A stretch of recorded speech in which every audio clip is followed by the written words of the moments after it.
Hi, I'm Steve Ide with the Mass Arts Center, and with me today are Dory Ployer and Christian Rouleau, both of whom are in the upcoming production of Sweeney Todd.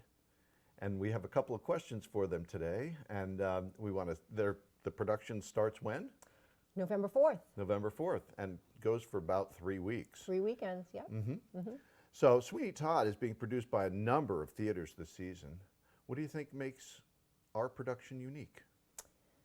Good question. I think it is what Adam Joy has done with the ensemble. He's really reinvented this show. For people that know Sweeney Todd, they know the iconic production of it, and it's very tempting and often done the way it was done on Broadway. And Adam has sort of flipped this on its head. So I think that's a really fun change for audiences who are familiar with Sweeney Todd. And Adam is the director of the show, is Adam that right? Joy is the director, Eli Bigelow is the music director, and they're quite a team. They're very well known. They've done a few other shows for us as well. They have. They've done Assassins, and oh my gosh, now Our my Town memory. recently. They did Our Town. We did Our Town just this summer, month and I in was in August, it. Yep. And what do you think makes this production unique? I'd say more or less the same thing. It's the creative team. This is the second or third time, at least for me, working with Adam and/or Eli, and they're really an incredible pair. Their creativity and the way that they work together, telling a story through music and staging, and especially Adam's choreography, which Dory mentioned, just brings something out in the story. That just makes it so easy to act and sing, even when it's challenging. For me, sometimes the choreography is challenging. I'm not a dancer first and foremost, but the way that Adam directs actors to move really helps us do our job. I don't know if you'd agree. Yes, absolutely. Yeah. It's all motivated.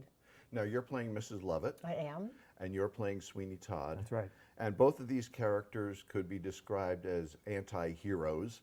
How do you approach the characters like this who behave immorally? Let's start with you, Christian. Sure. I love playing anti-heroes. I've done it a number of times. It's my favorite kind of role to play, in part because my job as an actor is not to judge my character. My job is to understand why my character does what he's doing. And that elicits empathy because you're putting yourself in the position of somebody in extraordinary circumstances. And Sweeney Todd, or Benjamin Barker, as his real name is, has been through hell and back. He's reacting to the circumstances that he's been given. He's had horrible things happen to him. He's been unjustly treated. And he takes his reaction to an extreme, but that's what happens when somebody is treated unjustly in the extreme. So it's understandable. And that journey and understanding emotionally and rationally how somebody can reach a point where they justify horrific acts is something that is a real challenge as an actor and storyteller, and I think is a real big draw to telling a story like this for me, because it's important to put ourselves in the shoes of somebody in extraordinary circumstances and say, would I really react differently? Am I right to judge people as moral, immoral, or is it important to understand why they did what they did?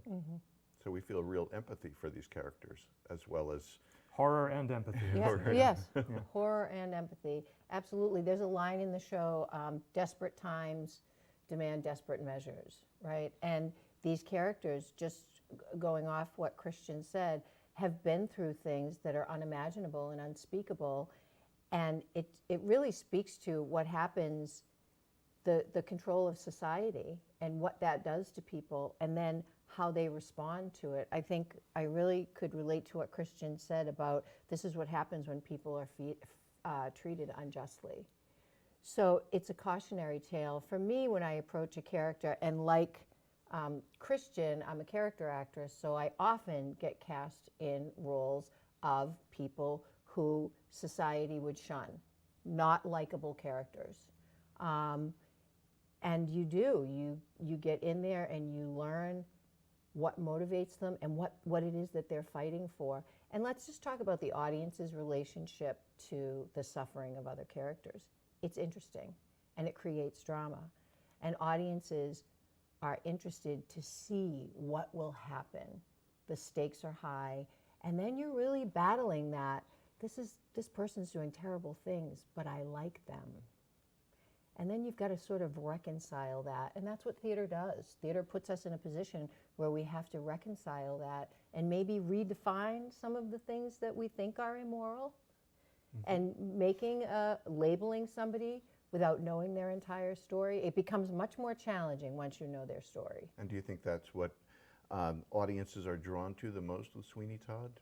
I think that's what audiences are drawn to in general, is to see how the character can escape their suffering. What can, or can they? And how does it end up? And Sweeney Todd tells a powerful story, right, about the human condition. Granted, in exaggerated form, with high stakes circumstances, but certainly, you know, sometimes you leave the theater and you think, I need to think about the way I think. And don't forget the great music too. That's of course the other reason people were drawn to Sweeney Todd is some of the late Stephen Sondheim, like great Stephen Sondheim's most beautiful, intricate music. You know, so just some timeless melodies, and the complexity of what he's written is a huge challenge, but so rewarding for audiences and performers. So the music is drawing people in. Have you played this character before? I have not, no. So what was the big challenge for you in coming to this role? Well, I mean, vocally and musically, it is an incredibly difficult part, and that's the biggest challenge for me. Like I said, I love to play anti-heroes, so I just dig my teeth right into the acting of it, and doing that while keeping track of the choreography and hitting some of these notes and hitting some of these harmonies. And I don't even have the worst of it. The ensemble, I think, really has the hardest music in this show. And they do such an incredible job, this ensemble. The first thing Dory said about what makes this production special, it's the creative team and that ensemble. Oh. I've seen some of the rehearsals upstairs at the theater, and they've been amazing. You're about halfway through the rehearsal process. What's been the most challenging aspect? I'll start with you, Christian. Well, I mean, just the timeline of it. We're on a really short fuse on this rehearsal calendar, and we're packing so much in that there's just so much to remember. And like I said, it's like multivariable calculus, the footwork and the scene work and the musical work, and then making them all fit together into a coherent whole. It's just a wonderful puzzle. So it's delightful and challenging. I don't know. What do you think, Dory? Yeah, I think integration is the biggest challenge. And it's humbling, right? This music is so difficult. And so if you're typically a person who picks it up pretty quickly and then you struggle at all, it's just like, okay, it really humbles you and settles you into, I have my work cut out for me. But yeah, certainly integrating all the different aspects, and then acting and bringing believable characters to the stage, right? So that when we get to performance, it's happening naturally. And so that we can deliver that story as honestly and authentically as possible. What are audiences going to take from seeing Sweeney Todd?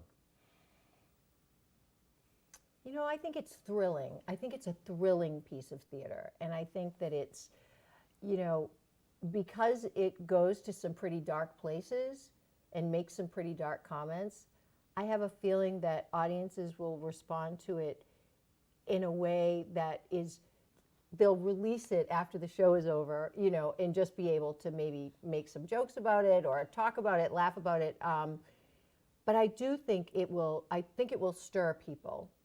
And I think the lesson, the storyline will stick. I do. But I think they'll be, I don't want to say the word impressed because that's very strange, but I think they'll be thrilled with it. I really do. Yeah, it really takes you to the extremes of emotion. It's a hilarious show. It's often forgotten how funny it is at times. Dark comedy, but comedy for sure. The music is thrilling. It is genuinely terrifying at times, and you do see people put in extreme circumstances and do extreme things. And you know, Stephen Sondheim said when he created the show, he wanted to take a horror film and turn it into a musical theater piece. And so I think it's it's everything that we look to horror films for in some ways, to get vicarious thrills, but also there are these really profound messages that are buried in there. But it's it's like buried in a piece of candy. It's so delightful to watch. It's such fun. Especially now that we're coming out of a very dark time with COVID, and it shut theaters everywhere. And for the longest time, what's it like to be back in the theater, and how has the process been impacted? I wouldn't have thought it until it happened, right? So theaters closed down, and that was that was a tangible thing, right? We're shut down, we can't go back. Now we can go back.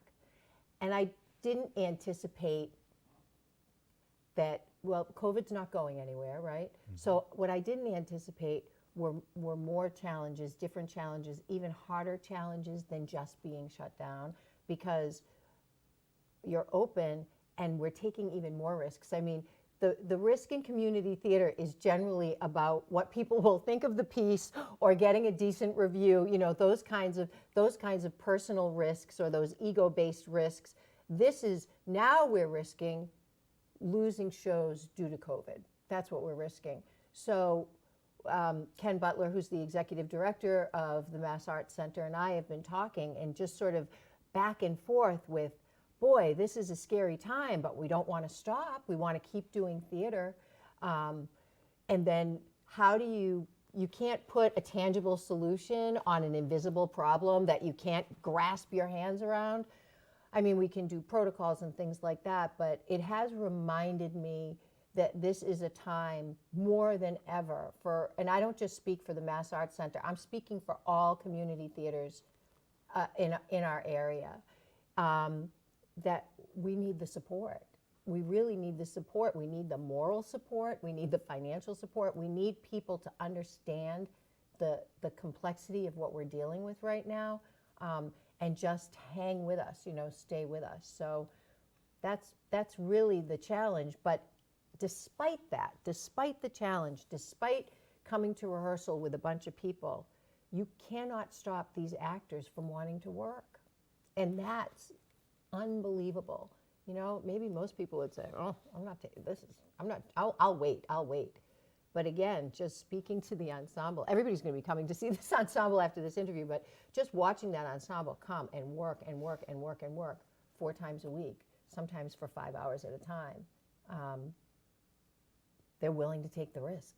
So we just need other people that are willing to get on board with us and stick with us. It's a hard time for theaters. And Christian, you've jumped right in too for this process, because this is not your first show since COVID shut us down. No, I'm back a couple of times at Mass Arts Center, in How the Other Half Loves, and then in Our Town this summer.